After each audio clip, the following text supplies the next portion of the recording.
Hello again, everyone. I'm Michael Ruttle, immigration attorney. Over the weekend, former Vice President Joe Biden was elected President of the United States. At the time of recording, he has not yet officially been sworn in and is still considered President-elect. What I want to talk about today is that, with a new administration comes new changes and new ways of doing things across the spectrum of government. And of course, that includes immigration as a top priority for most presidents. When he finally is sworn in as president, Joe Biden will likely seek to reverse course on much of President Donald Trump's immigration legacy and move forward with his own agenda. As we get closer to the official day when Biden is sworn in, many people are asking, what can we expect from a President Biden administration when it comes to immigration? While some things could quickly be rescinded, the myriad of Trump changes could take months or even years to undo. Officials for the Biden campaign have said that Biden intends to take action on day one in several key areas of immigration policy. Here are some of what you can expect. Number one, travel bans and COVID restrictions. The travel restrictions currently in place were all through executive orders, and they can be undone by the next president, and then they usually are when administrations change.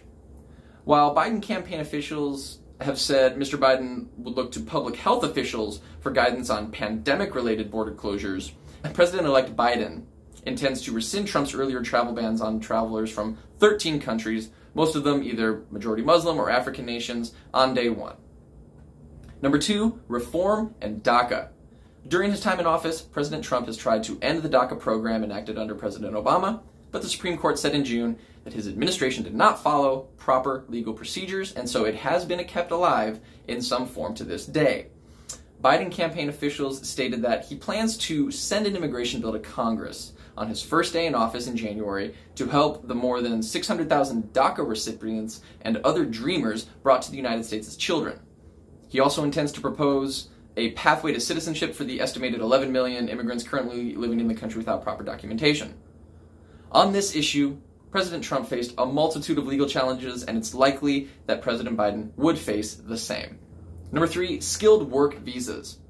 The Trump administration finalized a pair of regulations earlier this year that increases the minimum wages that companies must pay to workers enrolled in programs like the H-1B, and it narrows the definition of who is eligible.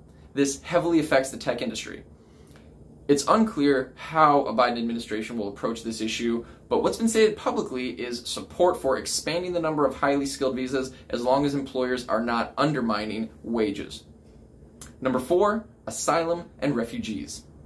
The Trump administration has sharply curbed refugee admissions in the last 4 years. And in September of 2020, it announced that the U.S. would allow no more than 15,000 refugees in the 2021 fiscal year. This is a figure that Biden will likely increase, but refugee and asylum advocates caution that the process to rebuild may take years. These are just 4 of the changes you can expect to see when it comes to immigration policy under a President Biden. Of course, we will keep you posted of any changes as we hear about them. Until next time, remember, immigration affects everyone.